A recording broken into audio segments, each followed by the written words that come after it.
सो। हाँ यही से सुनो कह रही में कि हम खा जुगनिया बना गए। सुन रहे? हाँ सुन रहे कि हम खा जुगनिया बना गए, ओ अपन जोगी हो गए राजा। हम खा जुगनिया बना गए, ओ अपन जोगी हो गए राजा।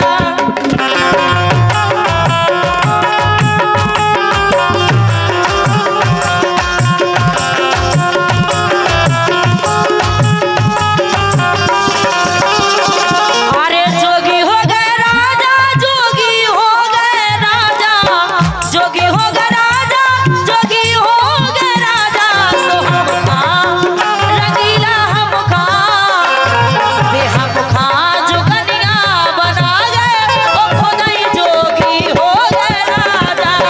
हम खा जुगनिया बना गए, ओ अपन जोगी हो गए राजा।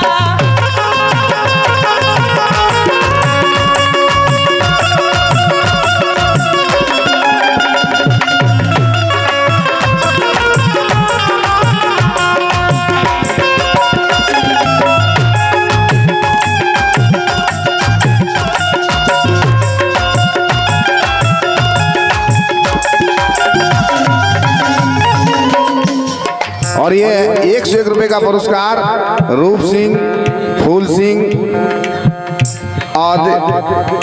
आदिवासी हरवार, जो कि सुनना हुआ भैया नहीं आदिवासी हरवार, अच्छी बात है। ये इसी लोकगीत पर खुश होकर के दे रहे हैं 101 रुपए का पुरस्कार। हार्दिक हार्दिक बंधन है भैया सभी के लिए, बहुत बहुत धन्यवाद है, धन्यवाद है, धन्यवाद है। अरे जोगी हो गए राजा, जोगी हो गए राजा, अरे जोगी हो गए राजा, अरे जोगी हो गए राजा। खा जुगनिया बना गए, ओ खुदाई जोगी हो गए राजा। हम खा जुगनिया बना गए, अपन जोगी हो गए राजा।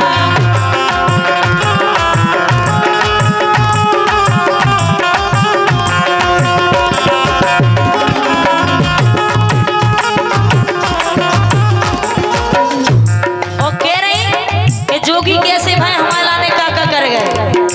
अरे 10 दरवाजे को बंगला बना गए, ये बंगला बना गए, बंगला बना गए, बंगला बना गए, अरे बंगला बना गए। अरे 10 दरवाजे को बंगला बना गए, 10 दरवाजे को बंगला बना गए। कोई में पिंजरा टंगा गए। सुन रहे? बिल्कुल अधफट टंगा गए कोई में कि ओही में पिंजरा टंगा गए, ओ अपन जोगी हो गए राजा। हम खा जुगनिया बना गए, अपन जोगी हो गए राजा।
मुकेश मिठिया बामोर कला और सरपंच साहब राम निवास भैया, इनकी तरफ से ये 101 रुपए का पुरस्कार आया है। हार्दिक हार्दिक बंधन है भैया के लिए, बहुत बहुत धन्यवाद है, धन्यवाद है, धन्यवाद है।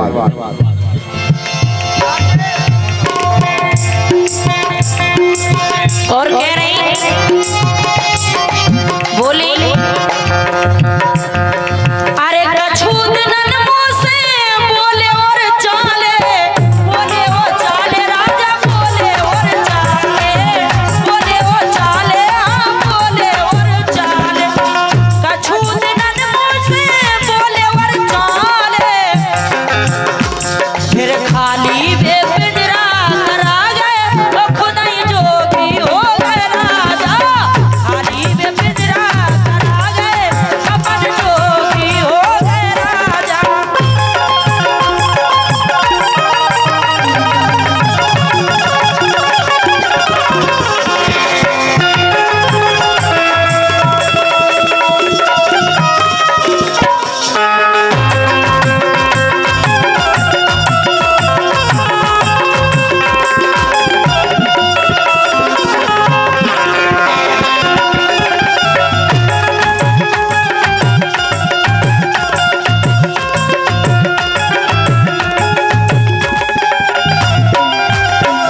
अरे हम खां जुगनिया बना गए खुदाई जोगी हो गए राजा, हम खां जुगनिया बना गए अपन जोगी हो गए राजा, हम खां जुगनिया बना गए अपन जोगी हो गए राजा, हम खां जुगनिया बना गए अपन जोगी हो गए राजा, अपन जोगी हो गए राजा, अपन जोगी हो गए।